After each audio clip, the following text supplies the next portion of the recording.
Dear students अस्सलाम वालेकुम and welcome to your social science class. प्यारे बच्चों, कल हमने पढ़ा था सेलेस्टियल बॉडीज़ के बारे में। हमारा टॉपिक वही रहेगा, the earth in the solar system, chapter number 1 of your book. तो सेलेस्टियल बॉडीज़ के बारे में हमने पढ़ा था कि ये जो सन है, मून है और बहुत सारे जो स्टार्स हैं जो हम रात को नाइट स्काई में देखते हैं, या मून है या सन है या जितने भी ऑब्जेक्ट्स हम वहाँ देखते हैं स्काई में, नाइट स्काई में, तो ये सब स्टार्स जो हैं ये इनको हम सेलेस्टियल बॉडीज़ कहते हैं। इनको सेलेस्टियल बॉडीज़ के नाम से पुकारा जाता है। अब हम इसी को ज़रा कंटिन्यू करेंगे कि ये स्टार जो होते हैं, स्टार्स क्या होते हैं, और इनमें कुछ ऐसे होते हैं जो तेज़ और चमकदार होते हैं, कुछ ऐसे होते हैं जिनकी डिम लाइट होती है, कुछ बड़े दिखाई देते हैं, कुछ बहुत छोटे दिखाई देते हैं, और इन सब के बारे में हम ज़रा डिटेल डिस्कशन करेंगे। Well, dear students, the sun, the moon, and all those objects shining in the night sky are called celestial bodies. Is that clear? Okay.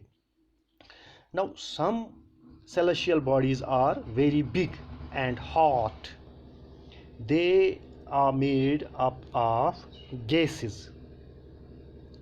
They have their own heat and light, which they emit in large amounts. These celestial bodies are called stars. The sun is a star. अब कुछ celestial bodies ऐसी होती हैं जो बहुत बड़ी होती हैं और जो बहुत गर्म होती हैं। ये गैसेस की बनी हुई होती है, मेड अप ऑफ गैसेस। तो ये हर वक्त जो है हीट और लाइट को ये इमिट करते हैं, बाहर छोड़ते हैं बहुत लार्ज अमाउंट्स में। तो ऐसी जो सेलेस्टियल बॉडीज़ होती हैं, they are called stars. For example, the sun is a star. The sun is a star. ये जो सूरज हम देखते हैं, चमकता हुआ सूरज, जिससे सारी दुनिया में रोशनी फैलती है दिन को, और जिससे हमें गर्मी भी हासिल होती है, तो ये एक बहुत बड़ा स्टार है। तो ऐसे ही जो बहुत सारे स्टार्स हैं जो गैसेस के बने हुए होते हैं, जो लार्ज अमाउंट्स में हीट और लाइट को इमिट करते हैं, तो इनको स्टार्स कहते हैं। तो मिसाल के तौर पर हम कह सकते हैं the sun is a star. Now there are countless twinkling stars in the night sky. They are similar to the sun, but we do not feel their heat or light. अब ये है कि ये जो नाइट स्काई में हम देखते हैं कि आकाश पर, आसमान पर अनगिनत सितारे हैं, अनगिनत बेशुमार स्टार्स हैं, लेकिन उनकी जो हीट है उसको हम फील नहीं करते, या उनकी लाइट जो है वो हम तक नहीं पहुंच पाती उतनी जितनी कि जिस तरह की सूरज की रोशनी हम तक पहुंचती है। इसकी क्या वजह है? ये वजह यह है कि हम उनको सिर्फ ट्विंकलिंग करते हुए देखते हैं। इसकी वजह यह है because they are very very far from us. ये हमसे बहुत दूर हैं, बहुत दूरी पर हैं, millions and millions of miles away from the earth. So we can not feel their heat and we do not see their light as we do that of the sun. तो वो हमें ट्विंकलिंग करते हुए दिखाई देते हैं। तो बहुत सारे सितारे हैं, बहुत सारे स्टार्स हैं जो कि आसमान में, कायनात में मौजूद हैं। You must have noticed that all objects look smaller when seen from a distant place और when seen from a distance। जब हम दूर से किसी चीज़ को देखते हैं तो वो चीज़ जो है, वो शाई जो है, वो बहुत छोटी दिखाई देती है। For example, how small an aeroplane looks when it is flying eight a great height. जब हम देखते हैं किसी एरोप्लेन को उड़ते हुए, वो बहुत ऊंचाई पर उड़ता है, तो हम दूर से जब उसको ज़मीन से जब हम उसको देखते हैं तो वो एक छोटे से परिंदे की तरह दिखाई देता है। लेकिन जब वो वही एरोप्लेन जो एयरपोर्ट पे होता है वो इतना बड़ा होता है, उसमें 400-500 आदमी जो है उनकी कैपेसिटी होती है, लेकिन जब हम दूर से उसको देखते हैं तो वो बहुत छोटा दिखाई देता है। In the similar way when we see the twinkling stars from millions and millions of miles away, they look very small, but in fact they are very huge, they are very large, but they are at a they are very far away from the earth, they look very small. तो इसी वजह से, दूर होने की वजह से, एक तो वो छोटे भी दिखाई देते हैं और दूसरी ये कि उनकी गर्मी और उनकी जो रोशनी है वो हम तक नहीं पहुंच पाती। While watching the night sky, you may notice various patterns formed by different groups of stars. These are called constellations. अब हम अगर रात को हम आसमान की तरफ देखते हैं तो वहाँ सितारों की बहुत सारी ये कहकशाएँ हमें दिखाई देती हैं, ये तारों की उनके बहुत से पैटर्न्स हमें दिखाई देते हैं आसमान पर। तो ये जो मुख्तलिफ़ किस्म के ग्रुप्स होते हैं स्टार्स के, इनको हम कॉन्स्टेलेशंस कहते हैं। Group of stars that we see in the sky, that's called a constellation. इसी तरह से बहुत सारी कॉन्स्टेलेशंस होती हैं जिसमें मिलियंस ऑफ स्टार्स होते हैं। उर्दू में इसको कहकशां कहते हैं, तो इंग्लिश में इसको कहते हैं कॉन्स्टेलेशन। उर्सा मेजर और the big bear is one such constellation. तो ऐसा ही एक कॉन्स्टेलेशन है, एक कहकशां है जिसको हम उर्सा मेजर कहते हैं या जिसको हम बिग बियर कहते हैं। One of the most easily recognizable constellation is the Saptarishi. Sapta means 7, Rishi means sages. 7 sages is it is one of the most easily recognizable constellation in the sky. जैसा कि आप इधर figure में देख रहे हैं, फिगर 1.1 में यहाँ जो ये 7 स्टार्स दिखाए गए हैं, तो इनको हम सप्तऋषि कहते हैं या 7 सेजेस कहते हैं। ये जब हम रात को आकाश की तरफ, आसमान की तरफ देखते हैं तो इनको हम, इन 7 सेजेस को हम ईज़िली रिकॉग्नाइज कर सकते हैं, इनको ईज़िली देख सकते हैं। तो इसी तरह से बहुत सारी कहकशाएँ, बहुत सारे कॉन्स्टेलेशंस जो हैं आसमान में हैं। ये जो 7 सेजेस है, it's a group of 7 stars. इसको 7 सेजेस इसलिए कहते हैं, ग्रुप ऑफ 7 स्टार्स है। ठीक, आप देखिए figure 1.1।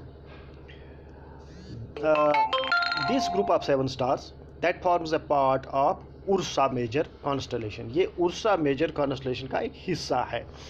Ask someone elder in your family or neighbourhood to show you more stars, planets and constellations in the sky. जब आप शाम को घर में होंगे तो अपने दादा दादी या किसी एल्डरली पर्सन को बताएं कि वो आपको दिखाए आसमान में मुख्तलिफ़ किस्म के जो तारे हैं, मुख्तलिफ़ किस्म की जो ये कॉन्स्टेलेशंस हैं, इनके बारे में आपको मालूमात दे, इनके बारे में आपको बताए। ठीक है। In ancient times, people used to determine directions during the night with the help of stars. The North Star indicates the north direction. It is also called the pole star or North Star. It always remains in the same position in the sky. We can locate the position of the pole star with the help of the Saptarishi. Look at figure 1.1. You will notice that if an imaginary line is drawn joining the pointer stars and extended further, it will point to the pole star. तो एक तारा है जिसको हम pole star कहते हैं या north star कहते हैं, ये शुमाल की तरफ होता है। तो पुराने ज़माने में, कदीम ज़माने में लोग अपनी डायरेक्शंस को डिटरमाइन करते थे अपनी सिमत को वो मुतय्यन करते थे इन तारों की मदद से। तारों की तरफ देख के वो अपनी डायरेक्शन को डिटरमाइन करते थे कि उनको कहाँ जाना है। ये वो लोग इससे मुतय्यन करते थे, इसका फ़ैसला वो इसी से करते थे कि शुमाल किस तरफ है, जुनूब किस तरफ है, मशरिक़ कहाँ है, मगरिब कहाँ है। ये स्टार्स की तरफ देख के वो इसका अंदाज़ा लगाते थे, क्योंकि ये जो पोल स्टार है या नॉर्थ स्टार है ये हमेशा शुमाल की तरफ होता है। ठीक, तो इसकी डायरेक्शन मुतय्यन करने के लिए हम ये जो सेवन सेजेस हैं इसको भी हम यूज़ कर सकते हैं। इनके जो दो तारे हैं बीच वाले, ये इनके सीध में अगर हम देखेंगे तो एक स्ट्रेट लाइन किसी सीध में ये 7 स्टार से मिलती दिखाई देती है। तो इस तरह से हम इस पोल स्टार का जो है वो तयन कर सकते हैं, इसको देख सकते हैं। ये हमेशा शुमाल की तरफ होता है। ठीक है, तो प्यारे बच्चों, you will notes that if an imaginary line is drawn joining the pointer stars and extended further, it will point to the pole star. तो प्यारे बच्चों, ये स्टार्स के बारे में हमने बताया आपको। Some celestial bodies do not have their own heat and light. Now there are some celestial bodies, कुछ ऐसी भी celestial bodies होती हैं जिनकी ना अपनी रोशनी होती है। They don't have their own light nor they have their own heat, ना उनकी गर्मी होती है, न वो जलते हैं, न उनकी अपनी रोशनी होती है। They are lead by the light of the stars. तो वो किस तरह से चमकते हैं, क्योंकि उन पर जब सितारों की, इन स्टार्स की रोशनी पड़ती है तो उससे वो चमकते हैं। सच बॉडीज़ आर कॉल्ड प्लैनेट्स। तो ये जो ऐसी बॉडीज़ होती हैं जिनकी अपनी रोशनी नहीं होती, जिनकी अपनी हीट नहीं होती, तो वो स्टार से रोशनी हासिल करते हैं, इनको हम प्लैनेट्स कहते हैं। The word planet comes from the Greek word planetai which means wanderers. तो ये प्लैनेट जो है ये ग्रीक वर्ड से डिराइव किया गया है, ग्रीक वर्ड प्लैनेटाई। प्लैनेटाई मीन्स वांडरर, जो घूमने वाले, जो सरगर्दान रहने वाले हैं, तो इनको हम प्लैनेट्स कहते हैं। प्यारे बच्चों, the earth on which we live is a planet. ये ज़मीन जो है जिस पे हम रहते हैं ये स्टार नहीं है, ये क्या है, ये एक प्लैनेट है। इसकी ना अपनी रोशनी है और ना अपनी इसकी ये सूरज की तरह ना ये जलती है। तो ये भी रोशनी कहाँ से हासिल करती है, एक स्टार से, सूरज से। तो ये भी एक प्लैनेट है। Our earth is a planet. So the earth we live on is a planet. It gets all its heat and light from the sun which is our nearest star. तो sun से ये क्यों हासिल करती है और किसी तारे से क्यों नहीं हासिल करती रोशनी वगैरह, क्योंकि सन जो है ये हमारा नियरेस्ट स्टार है, सबसे नज़दीक तरीन स्टार जो है वह है sun. If we look at the earth from a great distance, say the moon, it will appear to be shining just as moon. The moon that we see in the sky is a satellite. It is a companion of our earth and moves around it. Like our earth, there are 7 other planets that get heat and light from the sun. Some of them have their moons too. So we will read in detail about all these planets that revolve around the sun along with the earth in our next lesson. Till then, we must conclude it here. Till then, goodbye and thank you very much. Stay safe and stay blessed. Goodbye.